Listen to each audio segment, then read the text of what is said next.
is VOLIFE, hosted by me, Toby Ricketts. It's a podcast which goes over all the things happening in the voiceover world. We meet the people behind the voices and the people behind the companies that employ the voices. And today we have a very special guest, David Ciccarelli from voices.com. Recently, we've had some controversial news that's come out about voices.com, which is in the area of AI. So welcome, David. Thanks for coming on the program and answering some questions today. Of course. Great to be here, Toby. You and I go way back, so happy to chime in. Absolutely. Cool. I thought, firstly, I wanted to do a bit of a recap, a bit of a timeline about the history of AI voices. And I don't like calling them AI voices, and I've heard people say it's not AI voice. There's nothing AI about it. All it is text-to-speech or speech synthesis. But we will probably mention AI voices from time to time. So anyway, back in the 1960s, IBM developed speech synthesis. You know, you got the Stephen Hawking voice. You can hear what it's saying, but it doesn't really sound like a human. Then in the 2010s, we've got machine learning. Alexa, Siri, Google come on the scene in 2014, 11, and 16, respectively.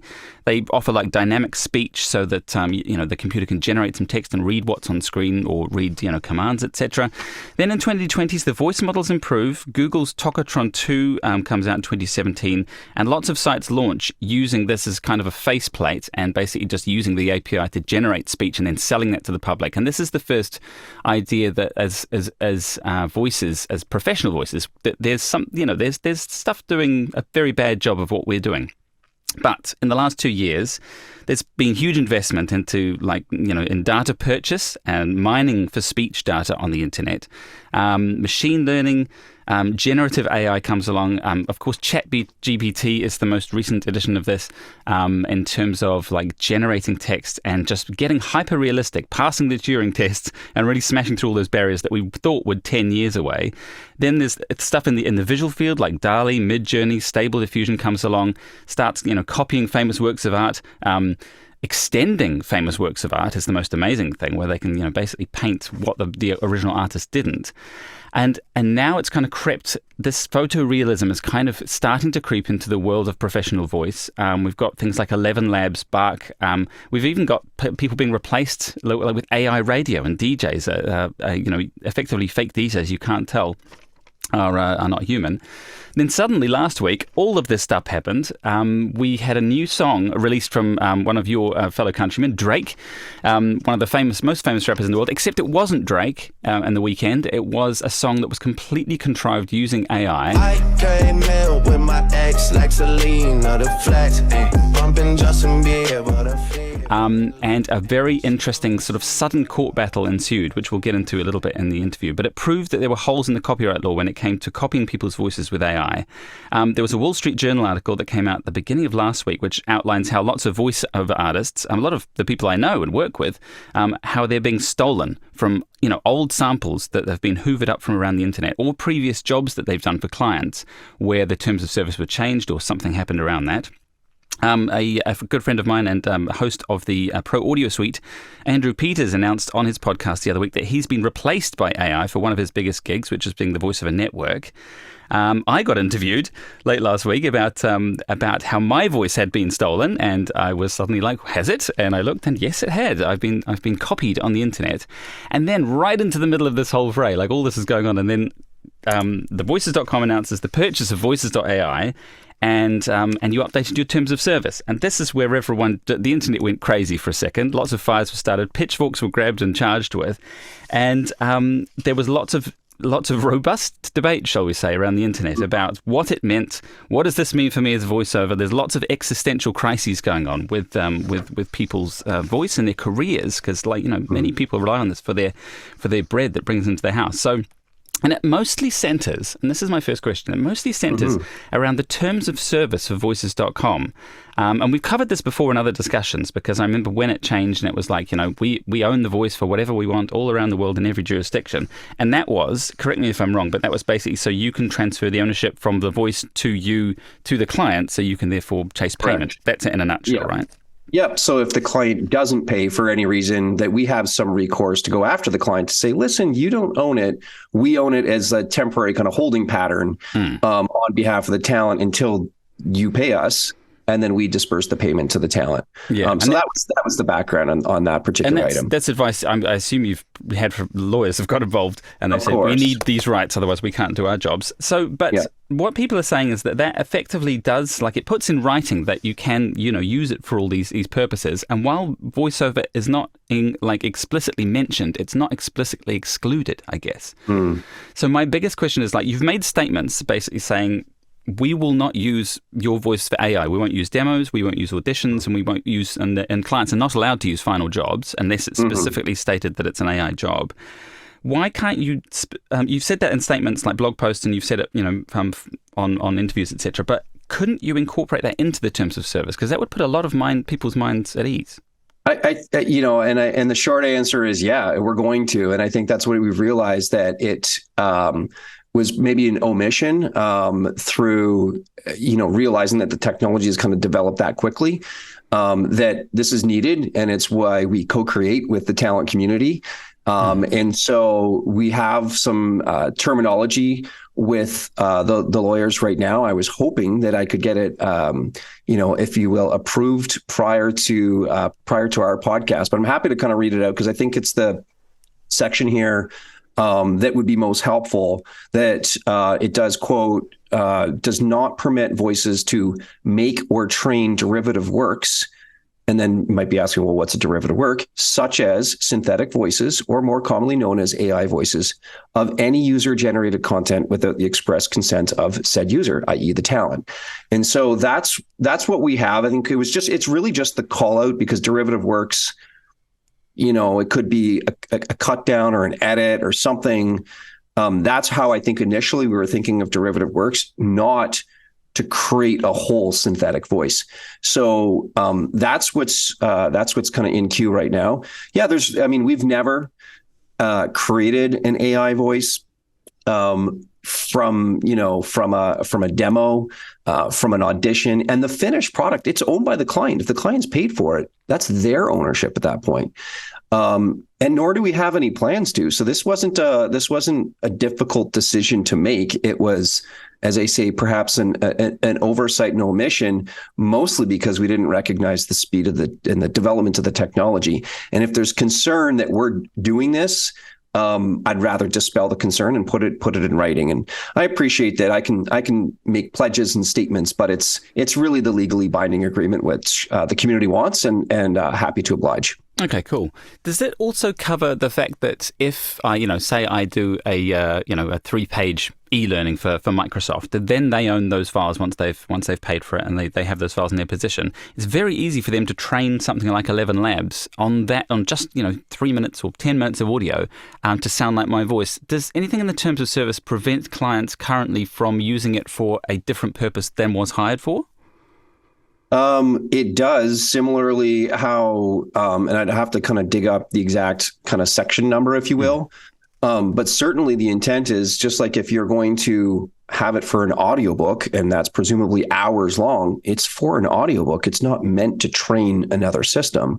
And maybe in a more kind of practical use, you said it's for a radio commercial. You don't get to transpose that and put it into an online audio ad and upload it to Spotify and get 1 million listens that way. So this really does come down to the honor system of the client saying, this is how I'm going to use it. Our responsibility is to ask the right questions and capture what they're saying in terms of usage, and ensuring that we communicate that through the system to the talent, and let the talent decide, yep, that's acceptable in terms of the use and the price. That's what I'm agreeing to. And yet I think we can go a step further. And so next week, there's a lot of these licenses that have been established. I've granted permission for my voice to be used for this medium for the next time period, 13 weeks or a year. And yet there isn't, a log, if you will, a system. And when we've asked talent, how do you keep track of all that usage? And there's a phrase in the industry that the real money's made on the back end. It's not actually the initial, particularly in broadcast work, it's not necessarily the initial creation. It's the ongoing usage of that for real successful campaigns that might go on for multiple years. And so we wanted to build and what we're launching next week is a license management system where the clients would be able to see all the licenses that they've purchased. When it comes up for renewal, we'd ask them, I think it's like 30 days in advance, are you still using this? Do you plan on using it? If so, would you like to renew your license? And then there's a request for quote. And so they can ask the talent, hey, what would it cost to renew this license for, and they can extend the time period, or they can extend, again, modify perhaps the jurisdiction of the media, if you will.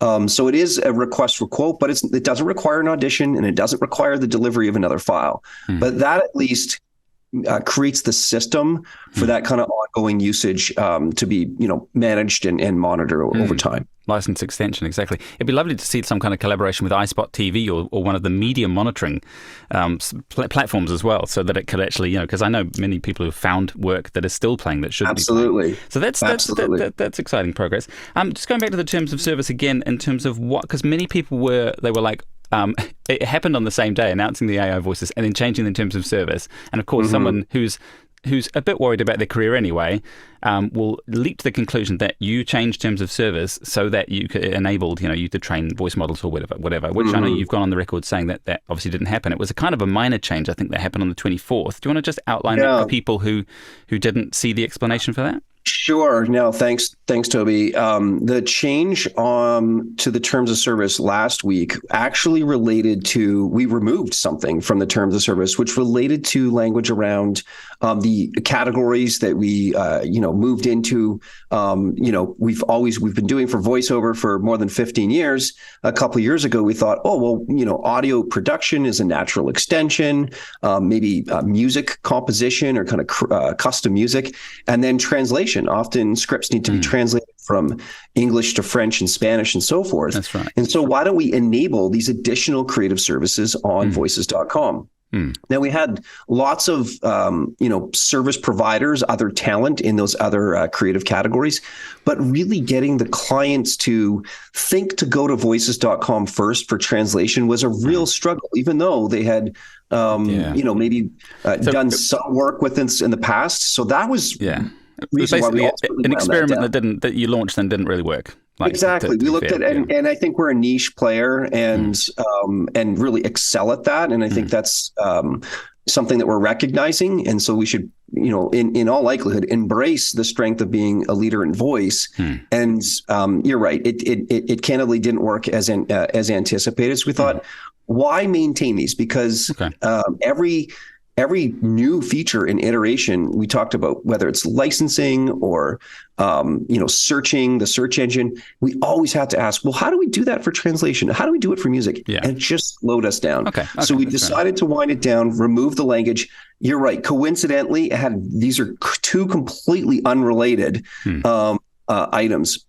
Now, when we make a change to the terms of service, there's three levels. Okay. One is, this fundamentally changes the nature of the agreement, the spirit of the agreement, if you will, between voices and the clients or the talent. In which case, and that could be around pricing change, cancellation clause, refund policy, these kind of big pieces. And in that case, you probably experience on some sites you'll land and it requires you to click or accept the agreement before you even continue. So and this was far from that. This was kind of saying this didn't work. We removed this language. One level below that would say, okay, we're going to inform you that something changed and we'll describe kind of what it is.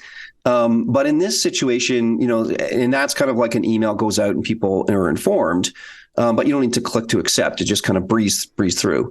The lowest level it could be everything from a typo to removing something innocuous that we're just not doing anymore, or a change of address or something that just needs to be an update.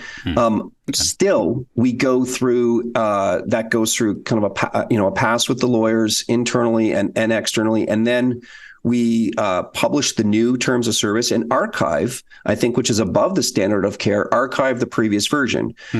So that was really the level of change in this terms of service. The sections that have been mentioned, they've actually been in there for over 2 years. So it's not like we added this new section at that time. It's been there for 2 years. I think we did an interview on it at the time, actually, which I'll link in this video to prove that's the case. Yeah, it's been a while. The other kind of couple of legal questions, while we're on the legal side, which does seem to be where this exists, is like, when will this new wording be added to the terms of service? People want to know that. Yeah, I listen, if I could have it happen today, I certainly would. I mean, it went to them on Thursday, which was the April 28th or so. It's usually a week turnaround. It sounds, innocuous just to add a couple words of like trying to be more specific. But the fact that we're even having this conversation shows that every word matters. And so we just want to make sure that we've gone through the process there. But because this is a commitment and saying we're not going to do something, this would, be at that level of sending out an email, informing the community, and describing in that email, hey, here's what changed, and here's what's new and different as of this date. Okay, cool. And on the law question as well, someone brought up on one of the forums that that you're based in Canada, and it's Canadian law which governs your terms of service, and which doesn't have any statutory performance rights provisions like in the US. And producers utilize work for hire doctrine there, and apparently there's not much sort of we can do about it. This is the problem that's being seen around the world in various jurisdictions, where, like for example, the Drake video, where they found that there wasn't actually any law to be able to prosecute this person because they hadn't done anything wrong according to the law. So is it something you've thought about in terms of is it always going to be governed by Canadian law, where there's not as strong a copyright provisions in Californian law, for example? Or how does that influence your terms of service and your business model? Do you think it weakens sort of what power clients have in this new AI world? I don't think it weakens it. I mean, we as a Canadian entity, we do abide by Canadian law. The new site, which again we're really just standing up, is not another legal entity. Voices.ai is really just a website at this point. It's not a distinct legal entity, so it certainly would fall within Canadian law.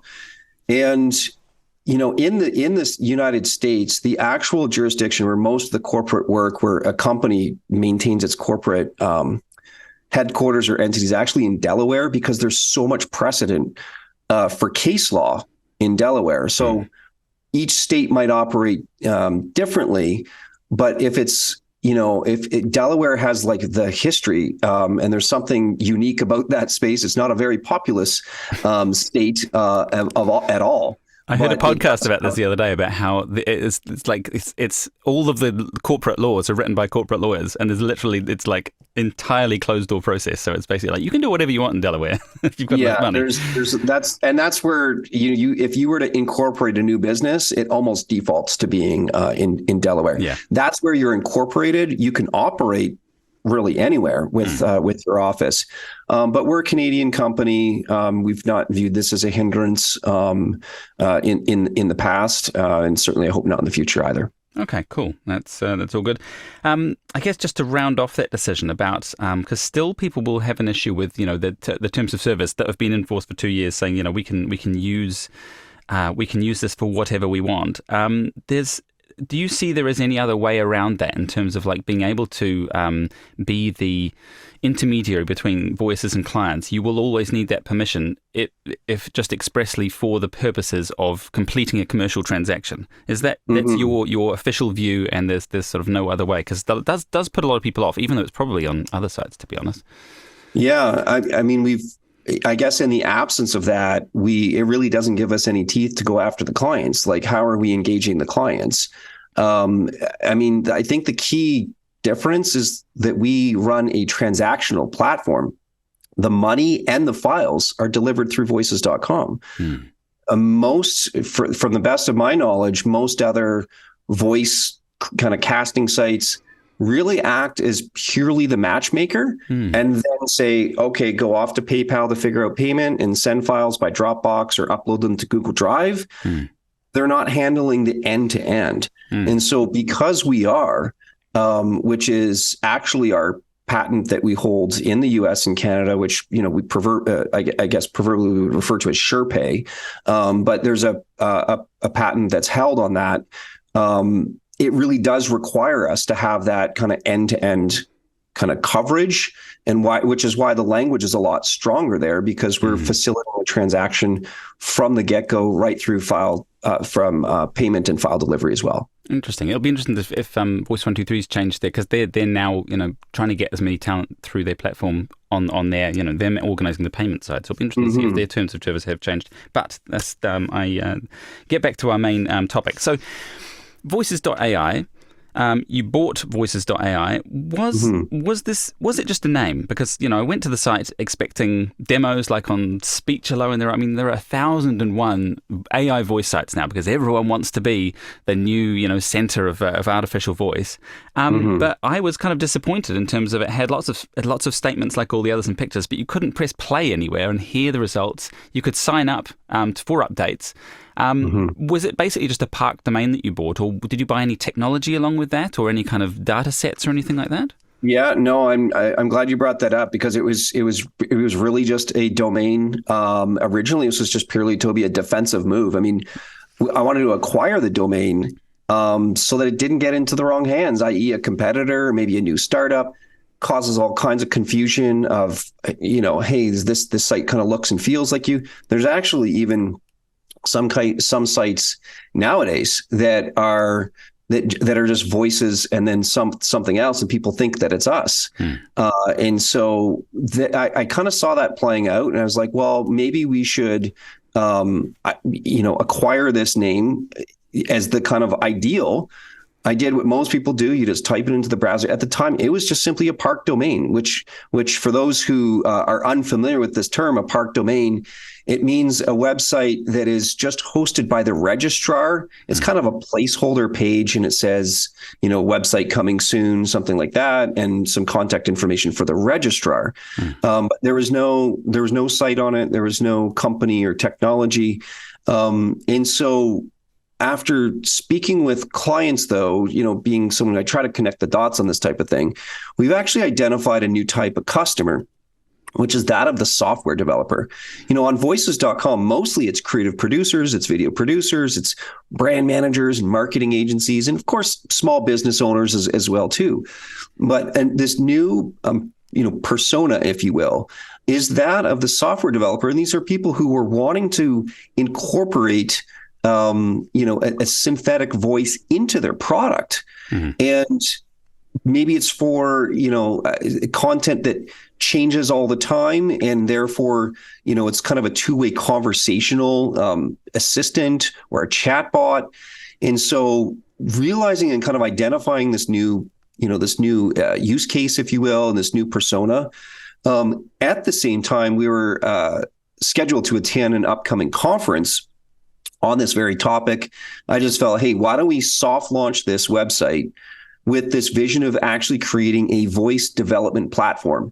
So a development platform is, it's not really for the creative producer. It's somewhere where you get code snippets and documentation. And yes, through code, you can access these type of AI generated voices. So if you go to, Amazon Polly would be something for people to Google. It's the same type of voice development platform. Like Google Microsoft Azure, I think that's the same sort of thing. Exactly. Yeah. And so APIs, basically. It's really a tool set for developers to create applications. And seeing that, chat right now and is very popular, but it's really just text-based. That next evolution is going to be conversational, two-way, and it's going to be voice-based. And so I, really just spotting an opportunity. So that's what this site is. You're right. There's no samples that you can play. It's really a join a wait list. But we've been actually reaching out to those that have signed up and just said, hey, what brought you to the site? Thanks for joining the wait list. What is it that you're looking to build? Because maybe we can help you sooner than later, or when we co-create with you, let's make sure that we're building the right thing. So there's 100 software developers on the list, and it's certainly growing by a few every day. And the future we're going to build with them as well too. So you don't want to miss out on that, because it's it's clear that this is the direction that the world currently is heading in terms of like synthetic voices. And, no one wants to miss that piece of the pie, because we can see that it is going to be a big part. And I mean, we've been seeing it as voice artists for years, but didn't expect it to get this good this quickly. I mean, you'll be dragged into all of the debate that's raging at the moment, which is like, it's large in the voices.com. It's mainly about copyright law. The Drake thing that I talked about earlier with the rapper, who released this song that he didn't actually sing at all. Like, they just sampled his voice, wrote a song, and then rapped it, and then had their voice put over the top of it. And it highlighted all these really interesting issues around copyright, and the fact that like no Copyright Act currently covers synthetic performances, just distributing copies of recordings. And so, since AI voice recording is not a performance given by the person who holds the copyright, it's a new work, independent. And so, like, lots of people are saying, well, this is so this basically allows people, once they've got your voice likeness, as long as you're not performing it, and it's an AI performing it, then it's the copyright belongs to the person who created the file. So, what ways? I mean, this is a bit outside of the I don't know, maybe what you've prepared for, but like, have you identified ways to be a part of that debate? It's important now that we try and find a way that's equitable for voices to go forward and try and make some kind of living off the synthetic voices they create. And you're going to be a big part of that discussion, given that you've got probably one of the world's largest voice data sets, although you said you won't use it for AI training. What are your thoughts around what's going to happen with copyright and how voices can keep control of their voice? Yeah, well, to the best of my understanding, you really can't use someone's image or likeness for commercial purposes. Now, that might be the difference, is that musical piece was done as almost like a fan piece. It wasn't meant to generate revenue.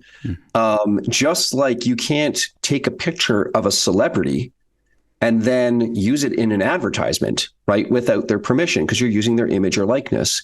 Now, this is why I'm going to say, quite sensitive about this. When a client would ask for a sound-alike, I'm like, are you doing an impression of someone, or are you trying to impersonate them? Because if you're impersonating, you are really trying to be that image and likeness of that talent.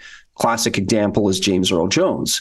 People always are like, I want you to sound like James Earl Jones. So are you putting it off as being them? That's who you hired? Or is it an impression where it's more satirical, if you will, in its performance? So I think there is a fine line. However, the law clearly needs to be updated to handle this. But probably that distinction is if it's for commercial purposes. On voices in particular, how can we maybe prevent, I think it might be what you're alluding to, like prevent the misuse of perhaps someone's cloned voice. A couple things right now. We don't allow clients to, download the auditions, the demos. It's really hard to extract. You can't just go in and like go to Google Images and get every image that's available, or some of these sites where you can like download en masse. If we see kind of like bot-like activity, we're going to put, we have firewalls. We're putting up blocks as quickly. So these are kind of preventative. Is there an option, just to expand that theory? There was a debate a long time ago, and it still kind of goes on a bit, about watermarking. Because, and I always shied away from watermarking because, you'd only read, most of the script or whatever, not include the brand name or something, and that would prevent them from using it effectively. But now that we're talking about the actual likeness of a voice, if every demo had a slight watermark in it, it would be quite useful, because then someone couldn't just go and like write a script that would go and harvest every sample off a page, for example. I've heard that on Audio Jungle has this little whisper. Audio Jungle, that's right? Yeah. They kind of whisper in the background. A lot of sites do that. If you recall, actually, I think it was Voice 123 a couple of years ago did that, and clients were just, talent were like, you're deteriorating or degrading my voice. I want this pristine demo. And clients in the audition were like, this is kind of useless. Like they might want to play it at a team meeting or a collaborative session when they're making those decisions. So, I've witnessed this a few times. We've contemplated that for auditions. It just becomes incredibly distracting. I think most clients have good intention of they're going to use this audition so they can make a decision and ultimately hire a talent about it. So I'm not sure. And when it comes to an AI generated voice, this is something else really important, I think, for the community to know and understand. The highest fidelity that this can be done right now is 22 kilohertz, which is kind of half quote unquote broadcast quality. So I'm having a hard time believing that big brand out there who's going to spend millions of dollars on airtime and media buy is going to use a degraded low fidelity. I mean, it would be like, audio file. It'd be like seeing a billboard with it's all pixelated. I mean, it's kind of obvious, or like a watermark on it. So I think the concern is more that it'll be used for long tail audio, like audiobooks, e-learning, industrials. Basically, industrials is where it's at in terms of this new voice technology, because that doesn't really require the acting and the quality level. Most of it's watched on YouTube on phones, so really, like, the quality is not as much of a barrier as I thought. I feel like commercial and commercials will be safe for some time yet. I would agree with that. It's kind of the training grounds of voiceover, the stuff that you do when you first start out that seems to be mostly in jeopardy. And for that, quality doesn't matter as much, because that used to be my argument. It was just like, these speech synthesis models, they only sample at 22050 hertz, so it sounds to me as an audio engineer like it's not very good quality. But I think people watching on their phones and on YouTube videos just don't even perceive that. Quality is really, I'm amazed at how quality has dropped for even for things like commercials sometimes, when people are recording stuff on their phones or through their Blue Yeti mic, or and it's kind of deemed acceptable now, where it absolutely wouldn't have been 5 years ago. So that is a bit of a problem, in terms of people. The bar to acceptable audio is much lower than it was, I think. Even with regard to the performance, because you do hear some YouTube videos that are clearly AI voice generated quite badly, and yet there's hundreds and thousands of them. So the genres, if you will, that I would kind of almost describe as like the applications or the uses where voiceover might be impacted, where kind of might tend towards an AI voice. And I know we're using that term kind of interchangeably with synthetic voice as well too, but I would look at the spectrum of like informational versus emotional. And if it's just pure information, like turn by turn directions, the elevator, the parking garage, the airport announcements, I mean, it's very basically public service announcements, or it's, as you described, this kind of corporate training material where the person in the curriculum departments, within human resources, and they're the curriculum designer. I mean, their mandate is to make the content accessible to the most people possible in that organization. So if there's a new compliance or safety video that's being produced, then they need to make it available in 5 different languages, and the whole thing needs to be, so that people of all walks of life, whether you have and perhaps even disabilities, can access that content. And in a lot of ways, it's purely an accessibility play that is being done here, and they don't unfortunately have a lot of budget for it.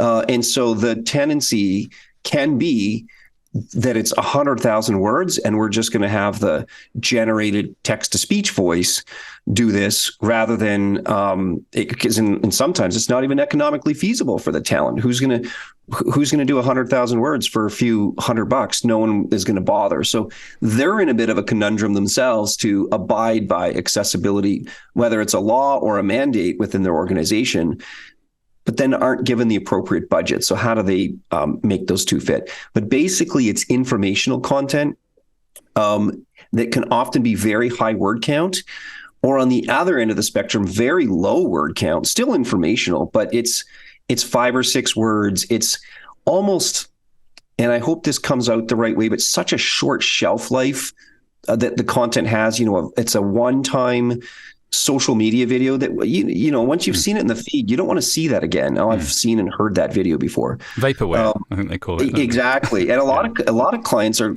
like producing 10 different variations of that video to see which one sticks, right? Different calls to action, different script even. And how do we do this at scale? There's one advertiser that actually produced 2,000. They hired a talent to do this, 2,000 variations of an ad.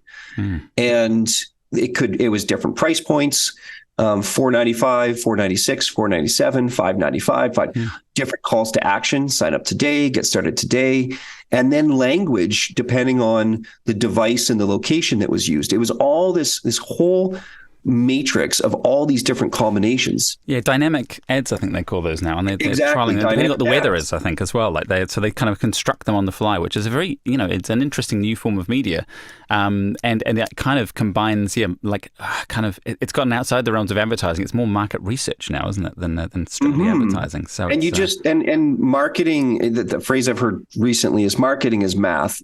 People are going to create all of these assets. They're going to figure out through the numbers which one works the best with the most amount of people, and then run with that. It's not merely a creative decision. We're going to create variations and then pick the winner, so to speak. Cool. Again, like with this new, building voice models. So you've kind of gone out and said you're going to be creating voice models. This is with individuals on the voices.com platform. So you're not talking about kind of creating faceless models that are generated sort of out of thin air, out of large data sets. You're talking about specific voice models that people will own still on your platform, and then you'll be the licensing agent for that. Is that correct? Almost like a reseller, right? It's still your voice, but we are reselling that voice on your behalf. So I think this is how we're going to do this differently than maybe, as you described, kind of the dozens of other startups that are out there. They're trying to aggregate data to create an anonymous, I'll refer to them as the mashup voices. It's like 5 different voices all at the same time. You can't really tell who it is. There's no attribution back to the talent. So if you really wanted to work with them for the big national campaign, you couldn't because you don't know who it is. So how we can do this differently is that inviting to start 10 men and 10 women to have their voices cloned on voices.com. And it's done by professional voice actors. That way, the client can always hire, the natural professional voice actor. But if they have some of these situations, what we're hearing of like scratch tracks, it's a spec read, they're just trying to get a sense of the video timing, these type of situations, or it's a test campaign. And before we go invest in the bigger national or deploy the big media spend, let's just see if we can get some quick feedback from the market, if you will, kind of that market research idea. So in those situations, you hire the clone. Now, the ideal state is you start with the clone and kind of it's almost like an upsell to the professional. But maybe they're just realized, that ad campaign didn't work. Now, I would rather have that client start that journey at voices.com and be able to kind of, I'll reuse the term upgrade to working with the pro, rather than going to 2 or 3 different sites and trying to, figure all that out. So I think there's a number of between the kind of like that spec test work and then this dynamic nature of content. I think those are 2 real promising kind of new forms of media that previously are the types of jobs that weren't coming to Voices. So just for clarity, because at the beginning there you said 10 men, 10 women going to have their voices sampled. It sounded like you were going to put all those together to make a clone, but you were talking about 10 separate clones, male and female, and they would... Correct. People will want to know this, that the people whose voices are sampled are free at any time to stop using that, and you won't own that. They still have ownership of their voice image. That's correct. There's what's in it for us to say, no, you must stay on the website. We're going to continue to use this. I just think it breaks, trust and violation of everything that we're trying to achieve, which is if you want to participate, here's a new and different opportunity. If for some reason it doesn't work out, pricing or timing, or for whatever reason, it's like, great, let's call it, turn off that service and availability on your profile. So, easy, no harm, no foul, easy way to take the exit on that one. So just wrapping up, because I know we've taken a lot of your time today, and thank you for answering all the questions. Why do you think I'm always surprised that you guys sort of make a change and then suddenly everyone just like goes crazy. What is it about voices.com that people just seem to get so mad about? I know there's there's a bit of history where things didn't go right in the past. You've addressed that, and I feel like you've fairly addressed that. Is it just that people won't like once the trust is broken, they'll never trust you again, or what's your sort of strategy for trying to make people feel better about the platform? It's really challenging because we often do things first. And when you do things first, there's unknowns because there's no precedent, right? There's not someone who's done this, 5 times or, and in which case, those who I'm going to say the best I can do is communicate, be here on podcasts and interviews and videos, maintain a blog, let people know what we're up to. But there's actually a few venues that maybe others are unaware of. I certainly don't operate in isolation. First and foremost, we have a great board of directors who all of these type of decisions are run by, that include a couple independent board members as well as our investors. And so our intentions and incentives are aligned to make sure we're doing right by the business as well as the customers in which we serve. I also, consult, if you will, with a CEO advisory group. So these are 20 voice actors that from time to time I'll preview ideas to say, hey, directionally, this is where we're going to go. Or this is a decision we haven't made yet, but I wanted to bounce it off you. And those are one-on-one sessions that are held.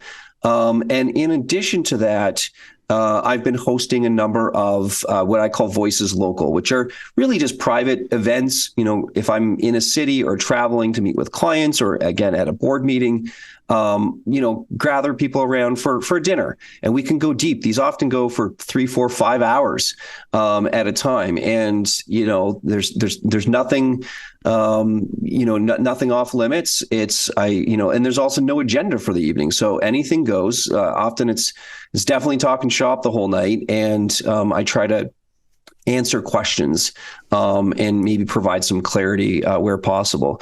And that's really been, I feel, Toby, it's actually been quite helpful in the last couple of years since putting in a real effort to be seen and hopefully be heard. So, yet another commitment is to continue up with those practices because I do think they're making a difference. Cool. The David Ciccarelli Tour coming to a city near you. I'll stadium, try my best. One final question. Will there always be a place for human voices who own their own voices on your platforms and you won't, exploit them, as it were? Oh my goodness. I think the future is people, because people buy and like to engage with other people.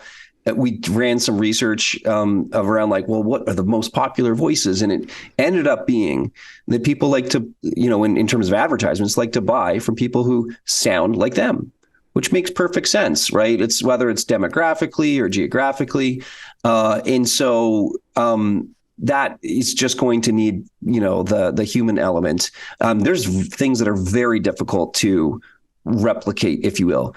And I know we just say emotion is a bit of a catch-all, but there's a lot that could be unpacked there. Things like timing or comedic timing or pause. What's the right amount of pause that it sounds natural, or even just a breath? And, I think we tend to edit a lot of breaths out, but sometimes you need the breath or the sigh. And so I think there's absolutely a place for human voices on voices.com. It's likely going to be probably 99% of the activity for quite a while, because clients say, yeah, well, I've looked at it, I've tried it. I can see some situations here and there, and maybe they get started with it. But I think there's continues to be a bright future for talent for years to come. Fantastic. Well, thank you very much for fronting today and talking about the controversy. And I think we got through a good chunk of stuff there. Anything else that you feel like people should know about your current moves? No. Well, I think if anything, know that this, we have good intent. We are here in collaboration with the community. It might be cliche, but I've said this many times. Our business truly is based upon shared success with the talent. When you thrive, that's when we do, which is why we create the content, which is why we bring in the clients. So we're enthused, and we want to continue to work collaboratively with the community. And if people disagree with that and think that those aren't your intentions, is there a way for them to get in touch Like, what's the best way to actually... I would love nothing more than people to send me an email. My personal email is david@voices.com. It's a pretty easy one to remember. And no matter how you feel or what you're thinking, or you see something or hear something that doesn't sound quite right, I would welcome that, because that actually opens up a dialogue. What is heartbreaking is the assumptions that kind of lead to, and that are not really based upon fact or reality, or assume kind of the worst. That becomes very challenging to navigate. And there's nothing more that I'd love than just to open a dialogue and let me hear the other side. And maybe it's an opportunity for us to improve or minimally course correct. So I would encourage that. If you don't feel that way, simply send me an email and let's have a conversation. And I mean, it's true. I've sent you a number of jobs where I've been like, this looks really dodgy. This is not a good look. And you've looked into it and you've either stopped it or you've explained the situation. And, it has, it is a good dialogue. Like there was a job about this AI stuff that we didn't get into on this time. But, it's, if you have any concerns, then email David. And you must get a lot of email, though, to that email address. I do. It's a little scary, but I chip away at it. I spend a lot of time just chipping away at it. But so please extend some patience and some grace, but I'll get you an answer. David Ciccarelli, CEO of voices.com, thank you for fronting today and appearing here on VOLIFE. We will be sure to be in touch if there's any other questions that the community wants answered. You got it. Thanks, Toby.